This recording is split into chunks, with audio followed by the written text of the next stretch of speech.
Buenas noches. Con el programa de hoy cerramos temporada, 5 años ya. En este año 2020 el suceso principal ha sido un suceso distinto, una pandemia que nos ha afectado a todos, no un suceso propiamente dicho. Cuando las condiciones nos lo han dejado, hemos vuelto a ser fieles a nuestro estilo. Y aquí seguimos, contándoles a ustedes la crónica negra regional. Bienvenidos a Código 112.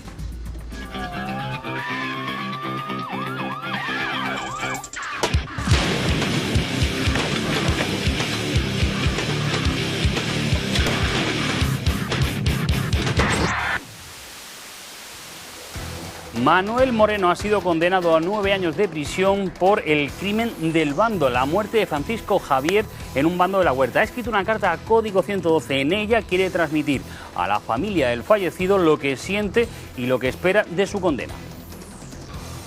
Y estoy totalmente arrepentido. Yo nunca he tomado ni una pastilla ni para la cabeza, y desde que estoy allí en prisión, pues mi vida es amarga. Amarga no por estar en prisión, sino amarga por haber liquidado la vida a este muchacho, que estoy totalmente arrepentido, y lo digo con el corazón en la mano. Hace pocos días se ha levantado el secreto de sumario de una de las mayores operaciones contra el narcotráfico de los últimos meses, la operación Managers en Cieza. Vamos a conocer los detalles de este macrooperativo con los protagonistas que investigaron el caso.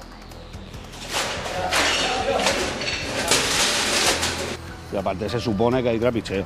Lo peor de cada casa, y ahí, pues ahí se ve que venden droga para hacer. Maleante. Por esa zona no suelo ir, no me arriesgo a pasar por ahí, muy peligroso. Y en los últimos días hemos tenido robos de todo tipo, robos con escalo, robos forzando las puertas, rompiendo escaparates. Ha habido como una diversificación de los ladrones. Vamos a ver la metodología tan distinta que utilizan a la vuelta de publicidad. Había una mujer y un hombre y que robaron hace poco aquí la puerta de la Bombonera, que han robado en casa. Abro la puerta así un poco y cuando veo que una de ellas me saca un spray y me intenta rociar la cara. Se esperaba un individuo con el coche en marcha. Seguramente tenían la casa ya fichada, ¿no? Pues claro, pues, y lo mismo a lo mejor conocían a los dueños.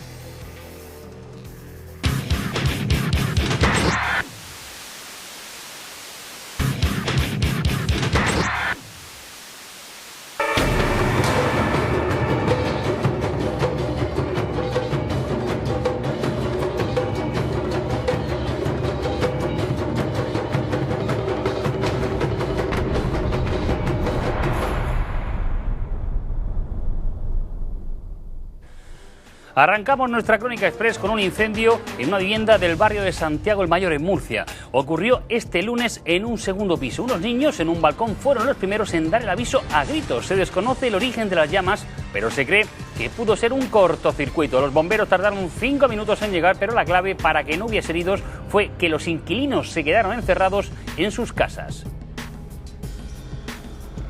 Pues se ha declarado un incendio en vivienda a la altura de una segunda planta. Y teníamos gente en las plantas terceras en las viviendas que no podía salir por el tema del humo de la escalera. Han actuado genial porque no han salido. El salir a una escalera en esta situación podemos tener consecuencias nefastas, ¿vale? Y nada, un equipo ha intervenido en la segunda planta con la extinción y luego otros dos pequeños equipos se han confinado con las personas de las terceras plantas para tranquilizarlas y para que no salieran. Me ha llamado mi marido por abajo y me ha dicho que llamara a los bomberos porque estaba ardiendo, que estaban creciendo. Entonces que he salido corriendo, me baja a la calle y llamo a los bomberos. Y entonces los dueños del piso, me parece que una madre con la hija y todo eso, el niño, el pequeño, estaba sin parar de llorar, que decía que sus ropas se le habían quemado. Y eso he tocado todos los timbres varias veces para que bajaran los vecinos, pero todavía queda allí una prima de mi padre que está arriba. Humo también, el que se generó en grandes cantidades este miércoles por la noche en un incendio producido en el Polígono Industrial Oeste, en Alcantarilla. Los bomberos tuvieron que emplearse a fondo para extinguir las llamas debido a las dimensiones del local. Nadie, afortunadamente, resultó herido. Pero para intervención espectacular, el incendio ocurrido en pleno centro de Murcia. Con un coche, ahí, vaya tela. Venga, a ver si llegan los bomberos de una puta vez. El del coche ya echa la tarde. Y tanto que lo había echado, ardieron por completo un coche y un contenedor cercano. Se desconoce en qué objeto empezó antes el fuego y cuál fue el origen de las llamas. Pese al susto de los vecinos, las llamas fueron rápidamente extinguidas por los bomberos del Ayuntamiento de Murcia. Tela marinera. La Policía Nacional detona una bomba de la guerra cantonal en Cartagena. Se trata de un proyectil del siglo XIX que pesa 28 kilos, es de forma cilíndrica y contenía 1,5 kilos de pólvora. Los expertos del TEDx acotaron la zona antes de hacer la voladura controlada del artefacto. Lo que no deja de explotarnos una y otra vez es la violencia de género. Continúa muy grave en la UCI de la Rixaca una vecina de Cartagena de 62 años. Se lo contábamos ya la semana pasada. Su pareja, un hombre que ya está en prisión provisional, le golpeó con un martillo en cuanto le notificaron la demanda de divorcio. En Murcia, en La Alberca, ayer miércoles, la policía local detuvo a un hombre de 47 años también por agredir a su pareja. Justo esta semana hemos conocido que los acusados por violencia machista son absueltos el doble de veces que por otros delitos. Así lo dijo el fiscal jefe José Luis Díaz Manzanera en la presentación de la memoria fiscal de 2019. De media son absueltos un 9% de los acusados, pero en violencia de género este porcentaje se eleva al 22% debido a que algunas mujeres se acogen a la dispensa que tienen de no declarar en contra de sus maridos, aunque sean sus agresores. De ese 22%. De sentencias absolutorias que se producen contra siempre del criterio del fiscal, que supera en mucho ese 9 y pico por ciento que se da en el resto de asuntos, si realmente esa dispensa no existiese, el porcentaje de conformidades o sentencias conformes con la petición del fiscal, porque ahí, en ese caso, si se lo obligase a declarar, si no quiere mentir y cometer un delito, tiene que decir lo que dijo en un principio, sería seguro una sentencia, casi seguro, una sentencia condenatoria. Es que hay que denunciar siempre. También triste ha sido la semana para la policía local de Cieza. Un agente de esta localidad murió mientras estaba de servicio en su cuartel. Sus compañeros lo encontraron en el patio durante la madrugada del martes. Falleció aparentemente suicidándose de un disparo con su propia arma reglamentaria. Tenía 42 años, era delegado sindical y natural de Yecla, donde fue enterrado. Y los que estuvieron cerca de morir también fueron 2 policías nacionales que fueron atacados con cuchillo.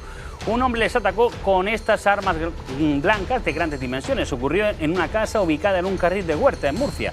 Sufrió un brote psicótico, se encerró en la vivienda y fue su mujer quien llamó a la policía. Cuando los agentes llegaron, el hombre le recibió armado con estos 2 machetes.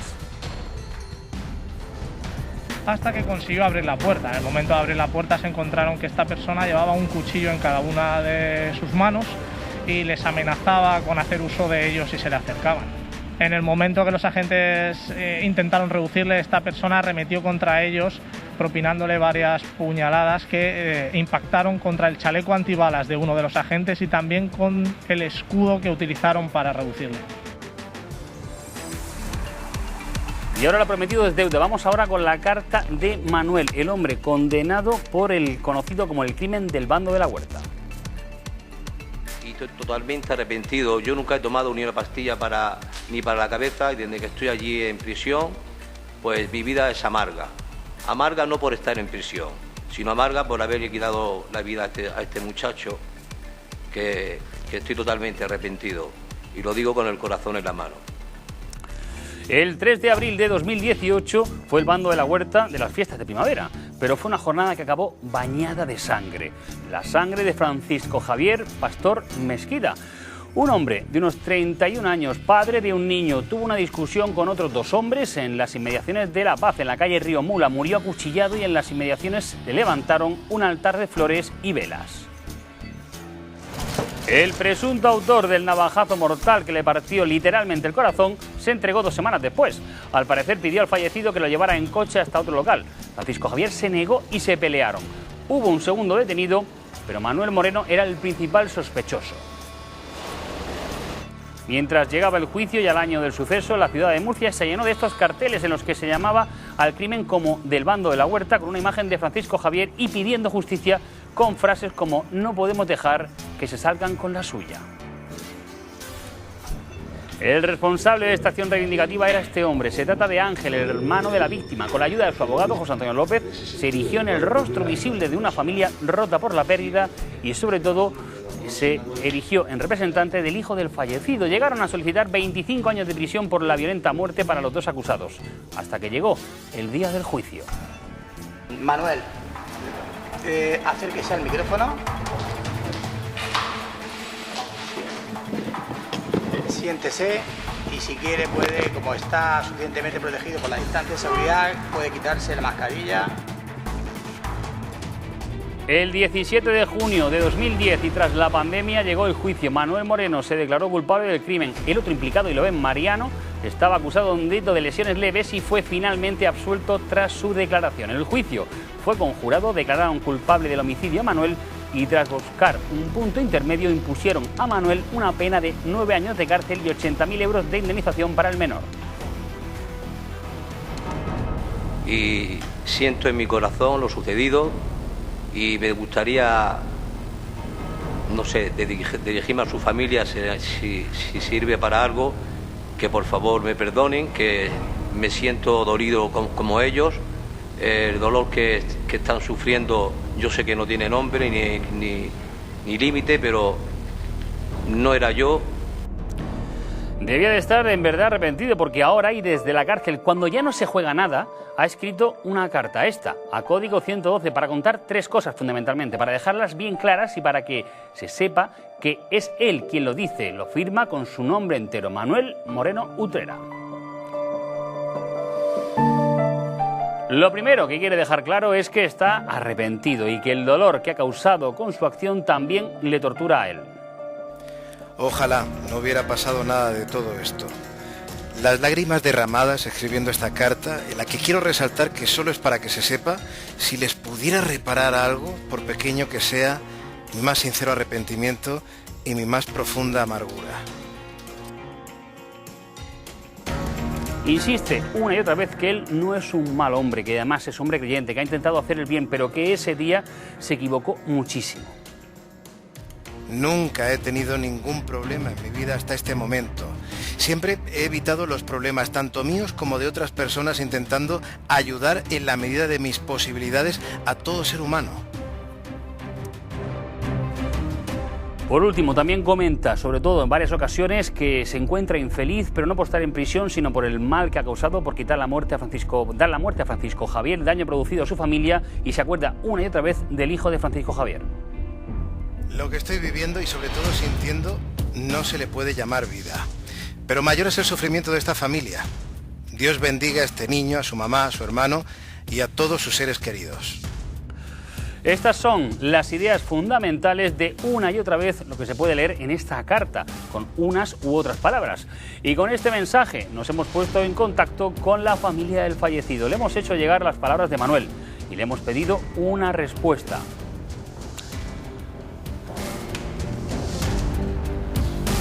Bueno, pues esa respuesta fundamentalmente ha sido que prefieren no hacer ningún comentario hasta que no se haya cumplido la condena, hasta que no se haya llevado a cabo esa indemnización por lo dolorido que están.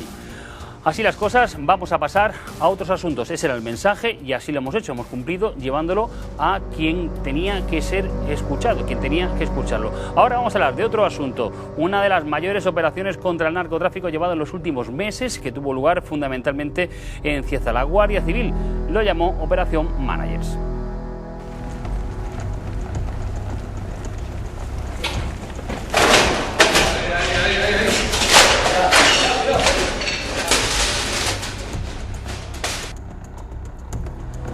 Así entraron los guardias civiles en los pisos blancos de Cieza, el lugar donde se asentaban los managers de una trama de narcopisos. Y para ello lo que tenían eran garitos totalmente bunkerizados para la venta de estupefacientes o para su cultivo. Lugares con medidas de seguridad para evitar la entrada de las fuerzas y cuerpos de seguridad del Estado y así seguir elaborando su oro verde.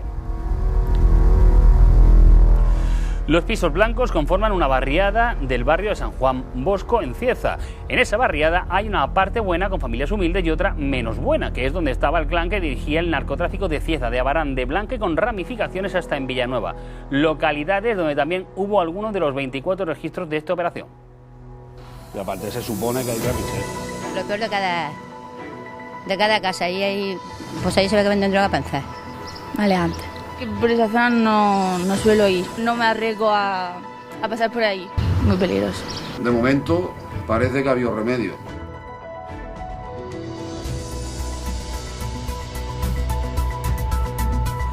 Pero claro, si ganas dinero con la droga, no lo puedes meter en el banco sin más. Para ello, tenían también otra parte de la trama dedicada a blanquear dinero. Lo hacía comprando décimos de lotería premiado y sobre todo con coches. Ahí lo están viendo. Se incautaron 20 vehículos y hasta 65 móviles. También se inmovilizaron los bienes de 28 cuentas corrientes. En materia de armamento iban bien servidos: 8 armas de fuego, 14 armas blancas de gran tamaño, 256 cartuchos de munición, un rotativo policial, un dron y 9 ordenadores.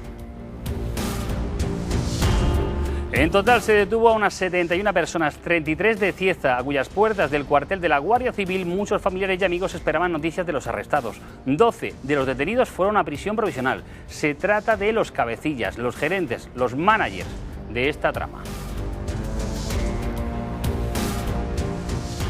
Pero si alguien sabe de esta operación es quien nos acompaña. Hablamos del sargento de la Policía Judicial de Cieza, Javier Navia. Buenas noches y bienvenido. Hola, buenas noches, Alejo. La operación la hemos ido conociendo a poco, fue a mitad de junio, pero hace muy poco se ha levantado el secreto de sumario. Lo primero que queríamos preguntarle, ¿cómo arranca esta investigación? ¿Cómo saben ustedes que hay una trama de narcotráfico que tiene en los pisos blancos, por ejemplo, su parte nuclear? Vamos a ver, esto empieza dentro de la Guardia Civil. Hay unos planes anuales de control de la venta de droga al menudeo. Entonces recibimos, principio de 2019, se empieza a recibir información de que el clan familiar, bueno, se les ve por Cieza con vehículos de alta gama, Porsche, BMW, Mercedes, y se empieza a indagar en diferentes puntos de la Vega Alta, ¿vale? Los puntos de venta más emblemáticos, quienes los gestionan. Y nos damos cuenta que hay un elemento familiar, ¿vale? Por los apellidos de los presuntos autores, y que pertenecen todos a este clan que tiene sus raíces ya de hace muchísimos años en los pisos blancos de Cieza. Un parentesco, por tanto, familiar al estilo de los clanes mafiosos. Efectivamente. Y todos estaban vinculados a ese grupo que estaba sentado en los pisos blancos. Efectivamente, los principales cabecillas estaban en los pisos blancos, ¿vale? Siempre con una especie de patriarca, son clanes de etnia gitana, entonces ellos se mueven mucho por lazos de sangre. Entonces, bueno, los principales de cada una, porque luego dentro de esta trama, aparte de lo que son los puntos de venta, pues se han descubierto otros de cultivo de marihuana, de intermediación en tráfico de drogas de notoria importancia. Ya no estamos hablando del menudeo, que es por lo que se empezó la operación, sino estamos hablando de kilos. Entonces nos vamos dando cuenta que según cada uno de los hermanos va teniendo, unos gestionaban unos puntos de venta, otros gestionaban otros, y otros se dedicaban más a lo que es la intermediación y la venta al por mayor de marihuana, por ejemplo. Eso es interesante, que tenía varios escalones, por ejemplo, y con roles totalmente diferenciados, propios de un grupo criminal. Efectivamente, de hecho, se les investigó por ser una organización criminal de familiar, ¿vale? Con formato de clan familiar en este caso. Entonces, sí tiene varios niveles. Primer nivel son los miembros más antiguos, por decirlo de una manera, de la familia, con lazos de sangre todos, por supuesto. En este caso eran hermanos, cuñados, ¿vale? Luego tienen como un segundo nivel, ¿vale? Que son como una especie de lugartenentes. Muchos de ellos tienen lazos familiares, pero ya estamos hablando de primos, algún hijo, ¿vale? Y de ahí ya pasamos a un tercer nivel, que son los que nosotros vulgarmente conocemos los machacas, ¿vale? Bueno, pues depende de dónde estén, pues los que trabajan en los puntos de venta, pues tienen los que dan el agua, los que sirven a los clientes. Correcto. A un nivel más bajo. Sí. Hemos visto a gente reventando literalmente puertas, había puntos que estaban bunkerizados. ¿Qué medidas de seguridad tomaban para no ser descubiertos? Eso ha sido un tema complicado durante la operación, tanto por la localización. Hay que tener en cuenta dónde se asentaba, sobre todo el grupo principal de este clan familiar, en los pisos blancos. Como es conocido en la localidad, es un sitio, bueno, tiene cierto componente marginal. Entonces, claro, ellos se hacían fuertes, era su barrio, allí no se mueve nada sin que ellos lo sepan. Tienen ojos en todos sitios. Era muy difícil acceder. Es muy difícil. O sea, y entrar fuera de lo que es gente del barrio y más fuerzas de seguridad, enseguida te detectan. Pero bien que madrugaron ustedes, que las primeras imágenes son de noche. Sí, se hizo muy tempranito. Es que el efecto sorpresa hay que hacerlo así. Entonces, en los pisos blancos concretamente fue donde mayor dificultades se encontró a la hora de realizar las entradas. Estamos hablando de un clan familiar que lleva operando una media de unos 10 años. Entonces ha dado tiempo a hacer muchas cosas. Tenían triples puertas de enrejadas, tanto dentro como fuera, preparadas para evitar la acción policial. En uno de ellos nos encontramos cámaras de seguridad, alarmas conectadas a gente que estaba en el exterior, perros potencialmente peligrosos. Incluso algunos estaban en malas condiciones. Sí. Sí, eso sí, pero eso ha sido no fue en los pisos blancos concretamente, fue en unas plantaciones de marihuana dentro del entramado. No solamente han sido puntos de venta aquí, la operación ha englobado muchas localidades. Pues sí, aprovecho justo para decirlo, porque el núcleo estaba en los pisos blancos, pero hemos visto que se han dado registros en Blanca, en Villanueva incluso, en Abarán. Esto eran, digamos, bueno, La Hoya, que de Abarán, ¿no? Sí. Estos son, digamos, ramificaciones que todos convergían en los pisos blancos. Efectivamente, al final, cuando empieza la investigación y vas tirando de la cuerda, te das cuenta que todos tienen un origen, ¿vale? O unas relaciones que terminan los pisos blancos. Hombre, que hay que tener en cuenta que el origen del clan familiar es en Cieza, son todos oriundos de Cieza. Luego, por circunstancias, entre ellos y circunstancias muchas veces de la propia presión policial y otras por el interés de la organización, van creando ramas, porque aparte de ello ganan, consiguen más beneficios. Estamos hablando, esto no deja de ser, se funciona como una empresa. Yo quiero conseguir más beneficios. Tengo que ampliar. Sí, es como pones sedes. Tengo Cieza, lo tengo controlado, pues ahora me voy a Villanueva, me voy a la estación de Blanca, me voy a Barán y entonces amplías el mercado. ¿Es uno de los clanes más importantes de la zona de la Vega Alta? Sí, para nosotros, de hecho, con el formato que hemos encontrado, las ramificaciones y las cantidades que movían y los contactos que tenían, se puede considerar que sí, sobre todo la solera, son 10 años.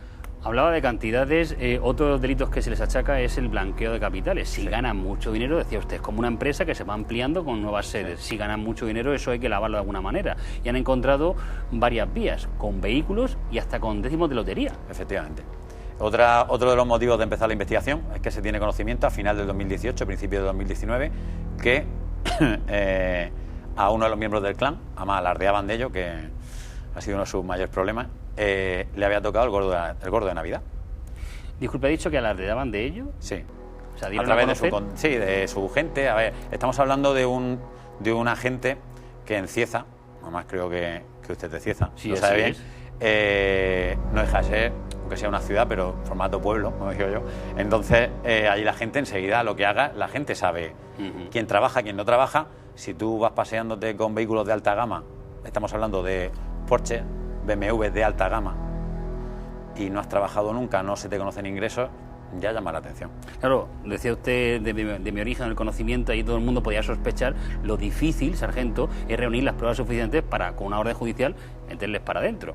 Y hablábamos de esa lotería y de esa veintena de vehículos. Así, por ejemplo, pagaban un precio superior a lo que valdría y así lavaban el dinero. Efectivamente, a través de alquiler se ha detectado, vamos a ver, para el tema del blanqueo de capitales, tema más complicado, se han tocado varias ramas. Por un lado tenemos en el blanqueo de capitales una primera pista que nos da es el tema de la lotería, que has comentado, porque no fue un único premio, hay constancia de más premios que se ha rastreado y hay más. Claro, eso ya es indiciario totalmente. Luego tenemos esos vehículos, gente que no tiene ingresos conocidos, vehículos de alta gama, que estamos hablando que valen muchos miles de euros, ¿vale? Estamos hablando de vehículos de 80.000 euros, 70.000 euros, aparte de su uso para sus labores delictivas y para su uso cotidiano, se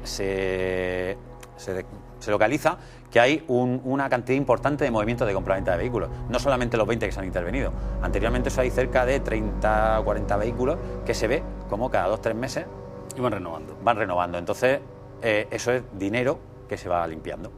Igualmente se han detectado propiedades inmobiliarias y una serie de negocios los que se invertía o estaban próximos a invertir, que eso sí es como la culminación. Y al margen de eso y esa culminación, y concluyendo esta entrevista, había también una gran cantidad de armas. Imaginamos que para defenderse, pero también para intimidar quizá a otros posibles clanes o entramados. Efectivamente. El motivo de tener tanto armas largas, como se ha visto, armas cortas de fuego, o tener armas blancas, es defensa propia de ellos. O sea, estamos hablando los conocidos como vuelcos. Los vuelcos de drogas, sí. En el programa habéis hablado alguna vez de ello. En esta zona de la costa mediterránea es muy habitual. Estamos hablando de un clan familiar que es muy conocido a nivel Murcia de otros clanes. Entonces es fácil, cuando tú quieres extender tus tentáculos, que otras familias no estén de acuerdo, y también puede ser objetivo de que donde tú tengas guardada la droga haya otros grupos criminales que se dedican exclusivamente a conseguir esa droga por el camino fácil.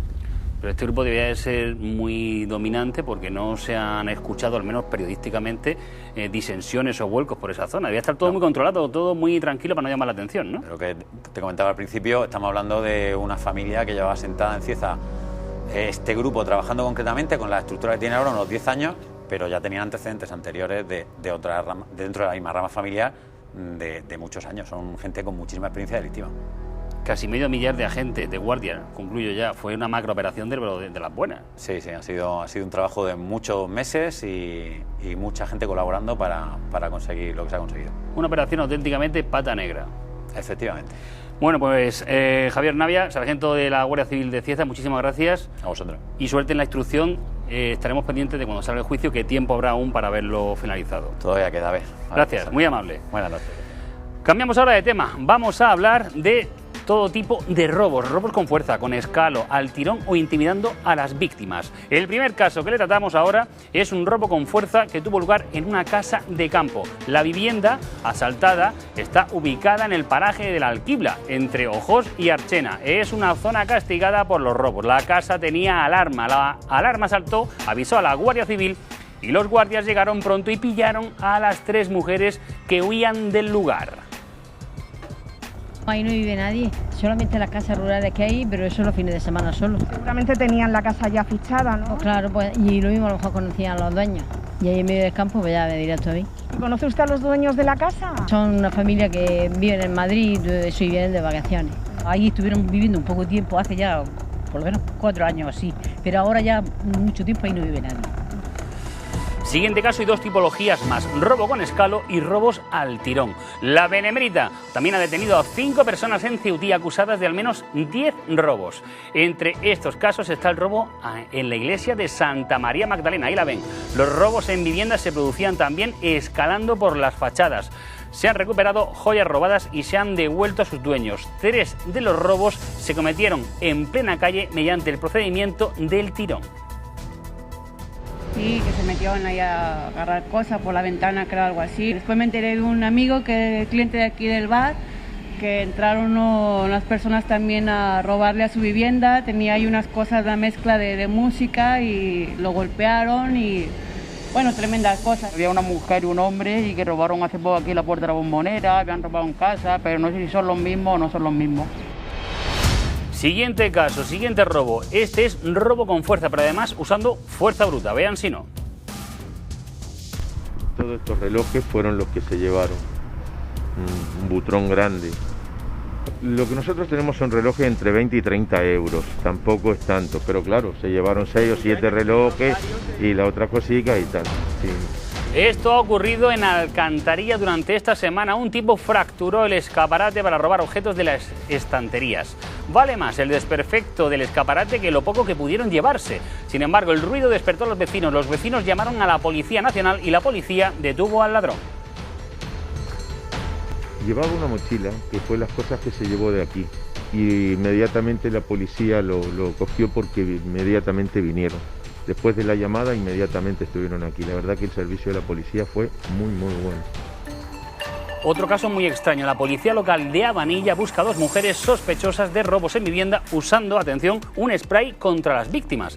Al menos habrían tenido lugar 2 casos en los últimos 15 días. En ambos habrían contado con una tercera persona, estas mujeres, que les esperaba en un vehículo para huir. El modus operandi es siempre el mismo. Llaman a la puerta con cualquier excusa.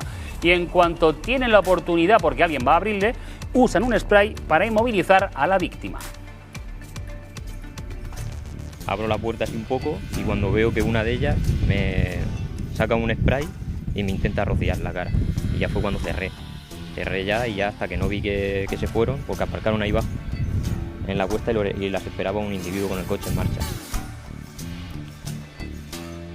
Y tenemos otro caso más de robo con fuerza, en este caso en un comercio. El comercio estaba en Murcia, en Ronda Sur.